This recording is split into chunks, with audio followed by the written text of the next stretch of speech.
Bismillahirrahmanirrahim. Assalamualaikum warahmatullahi wabarakatuh. Alhamdulillahirrabbilalamin.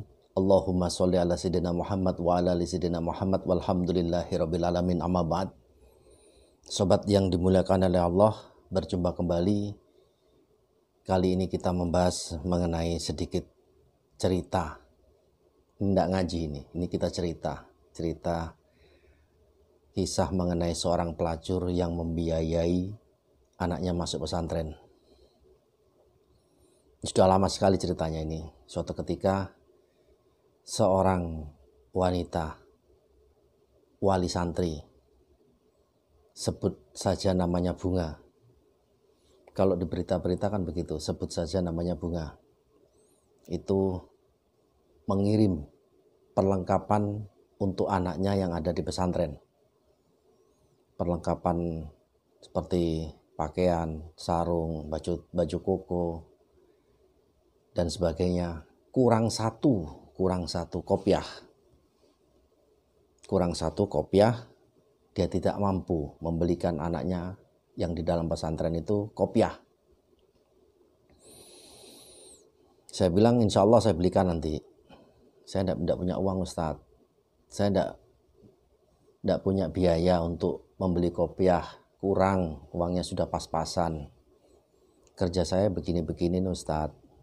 Apa kerjanya Mbak? Semula tidak mau menjawab, akhirnya dia menjawab juga. Kerjanya maaf. Wanita malam. Atau bahasa kerennya wanita harapan. Atau bahasa populernya pelacur. Dari hasilnya dia bekerja sebagai wanita malam itu, dia membiayai anaknya masuk ke dalam pesantren. Dia ingin anaknya menjadi minimal seorang ustadz. Mengerti agama, tahu ilmu agama, lurus hidupnya, baik masa depannya. Makanya dimasukkan ke pesantren. Sementara untuk biayanya, dari dia bekerja menjadi wanita malam. Masya Allah. Seringkali kita dapati kita ini mau mencuci sarung, mencuci baju dengan air kotor. Kalau mau bersih itu pakaian, itu baju, itu sarung, mencucinya dengan air bersih. Maaf. Akhirnya saya ajak bicara. Kerja yang lain, Mbok kerja yang lain. Berdagang kah atau jualan warung di warung, buka warung kopi, atau jualan panganan dan sebagainya. Tidak punya modal Ustadz, tidak punya biaya. Ya kumpulkan dari sedikit demi sedikit. Jual es di pinggir jalan itu tidak perlu modal besar. Jual minuman, warung kopi di pinggir jalan yang tidak perlu mengontrak, tidak perlu mengontrak warung. Berjalan di pinggir jalan aja, di trotoar, di tepi jalan raya. Atau di depan rumahnya di kampung. Saya tanya kampungnya di mana? Di daerah Jawa Barat, entah itu lupa saya, Subang atau Indramayu, tidak tahu saya. Lupa. Saya suruh dia berhenti. Berhenti total, Mbak. Anda tahu bahwa ini tidak benar. Saya tahu Ustaz. Lah iya, sudah tahu gitu loh. Anda lakukan perbuatan yang dosanya Masya Allah besarnya. Orang belum menikah, kemudian berzina. Hukuman cambuk 100 kali, diasingkan di luar daerahnya 1 tahun. Itu kalau dia belum menikah. Kalau dia sudah menikah kemudian berzina, hukumannya adalah dirajam sampai mati. Hukuman mati itu zina itu. Bagaimana kalau seorang yang kerjanya sebagai pelacur, dia berzina setiap hari, dan setiap hari itu berkali-kali dengan banyak orang berganti-ganti?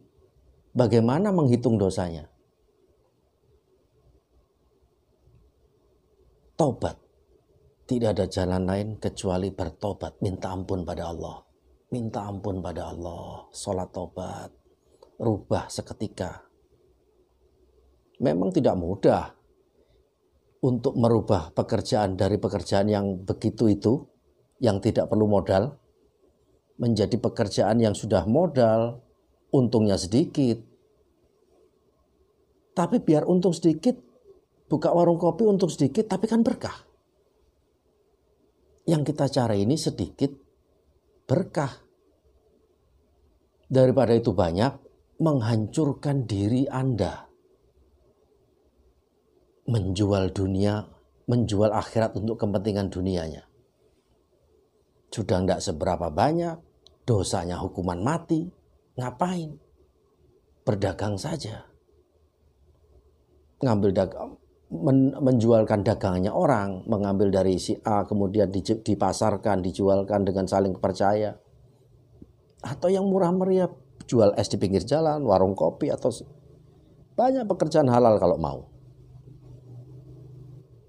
Kalau mau. Cuman yang saya kagum, ini Mbak, luar biasa tekadnya untuk memasukkan anaknya agar pinter ngaji, pinter ibadah, pinter sholat, dan pinter ilmu agama. Cuman caranya keliru. Setelah bicara, saya suruh dia pulang kampung. Pulang kampung sana, berdagang, jualan apa saja. Hentikan pekerjaanmu selama ini, hentikan, total hentikan.